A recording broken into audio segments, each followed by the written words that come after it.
ఈరోజు యేసయ్య శిలువలో పలికిన 7 మాటల్లో నేను మొదటి మాట చెప్తున్నాను. లూకా సువార్త 23:34. యేసు తండ్రి వీరు ఏమి చేయుచున్నారో వీరు ఎరుగరు గనుక వీరిని క్షమించమని చెప్పెను. వారు ఇప్పుడు ఒక చిన్న ప్రార్థన చేసుకుందాం.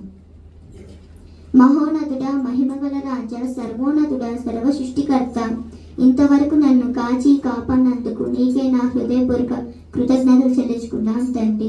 ఈరోజు నువ్వు శిలువలో పలికిన 7 మాటల్లో నేను మొదటి మాట ధ్యానించబోతున్నందుకు నీవే కృపనివ్వమని, నీవే సహాయం చేయమని వేడుకున్నాం తండ్రి.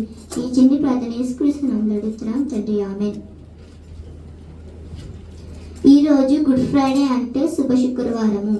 మన ప్రభు అయిన యేసుక్రీస్తు సర్వ మానవాన్ని పాపక్షమాపణ కొరకు శిలువలో ప్రాణత్యాగం చేసిన అతి శ్రేష్టమైన దినం. సుమారు 2000 సంవత్సరాల క్రితం మన ప్రభువు అన్యాయకపు తీర్పు పొంది ఘోరమైన అవమానకరమైన శిక్షకు గురయ్యాడు. శాస్త్రులు, పెద్దలు, ప్రధాన యాజకులు ఆయనకు వ్యతిరేకంగా ఆలోచన చేసి అమాయకపు ప్రజలను పూరికొలిపి యేసుకు శిక్ష పడేలా చేశారు. యేసులో ఏ పాపము తప్పు లేదని ఆ గవర్నర్ పిలాతు గ్రహించినప్పటికీ ఏమి చేయలేక ప్రజలను సంతోషపెట్టవలేనని యేసుకు శిలువ శిక్ష విధించాడు.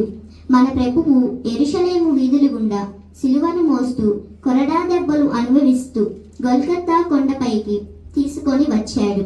ఆ శిలువలో యేసుని పొండుకునబెట్టి చేతులకు పాదములకు మేకులతో కొట్టారు.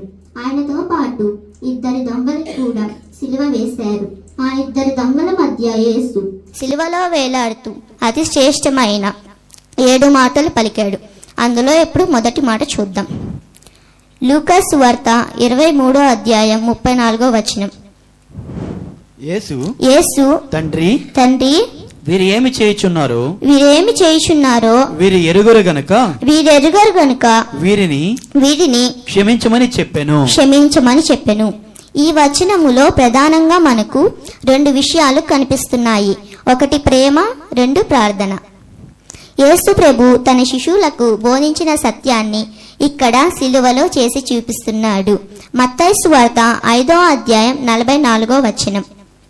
నేను మీతో చెప్పినది ఏమనగా మీరు పరలోకమందున్న మీ తండ్రికి కుమారులై ఉండునట్లు మీ శత్రువులను ప్రేమించుడి మిమ్మును హింసించు వారి కొరకు ప్రార్థన చేయుడి. యేసు మాట సత్యము. ఆయన ఏది చేస్తాడో అదే చెప్తాడు, ఆయన ఏది చెప్తాడో అదే చేస్తాడు. ఈ వాక్యంలో యేసు శత్రువులను ప్రేమిస్తున్నాడు. ప్రేమించే స్వభావం ఉన్నవాళ్లే క్షమించగలరు. ఈ మొదటి మాటలో వీరిని క్షమించు అని పలికారు.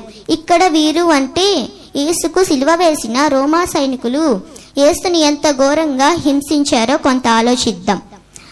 యేసుకు శిలువ శిక్ష వేయడానికి ముందు కొరడాలతో కొట్టి వదిలేద్దామని పిలాతు అలా తీర్పు తీర్చి సైనికులకు అప్పగించినప్పుడు ఆ సైనికులు ఒకటి తక్కువ 40 అనగా 39 కొరడా దెబ్బలు కొట్టారు. ముఖాన పిడిగుద్దులు గుద్దారు, ముఖాన ఉమ్మి వేశారు. ఆయన తలకు ముళ్ళ కిరీటం పెట్టి ప్రశస్త వస్త్రములు తొడిగించి చేతికి వేలును ఇచ్చి చాలా ఘోరంగా అపహసించారు. తరువాత ప్రజల కోరిక ప్రకారం యేసుకు శిలువ శిక్ష పిలాతు అమలు పరిచారు. మరలా యేసుని కొరడాలతో కొడుతూ శిలువను యేసు చేత మోయించారు. గొల్గొతా కొండ మీద శిలువపై యేసుకు మేకులు కొట్టారు. ఆయన వస్త్రాల కోసం చీట్లు వేసుకున్నారు.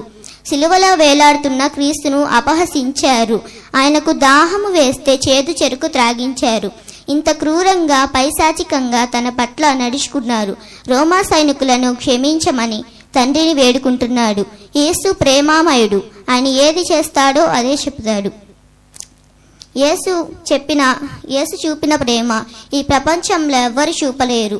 యాజకులతో పెద్దలతో కలిసి ఏకీభవించి యేసుకు శిలువ శిక్ష వేయమని కేకలు వేసిన యూదా ప్రజల గురించి కూడా ఆయన ప్రార్థించాడు. ఆనాటి నుంచి నేటి వరకు యేసుని ఎంతో మంది ద్వేషించారో, దూషించారో, అనరాని మాటలు పలుకుతున్నారో అలాంటి వారిని మన యేసయ్య ప్రేమిస్తున్నారు. వారు క్రీస్తు వైపు తిరిగితే క్షమించడానికి కూడా ప్రభు సిద్ధంగా ఉన్నాడు. ఇంకా మన విషయానికి వస్తే ఆయనను నమ్ముకున్నామని చెప్పుకునే మనము ఆయన చూపిన మాదిరిని అనుసరిస్తూ ఆయన ప్రేమను ప్రకటిద్దాం, క్రియల్లో కూడా చూపిద్దాం. ప్రభు ఈ కొద్ది మాటలు మన వినికిడిలో దీవించుగాక. ఆమేన్.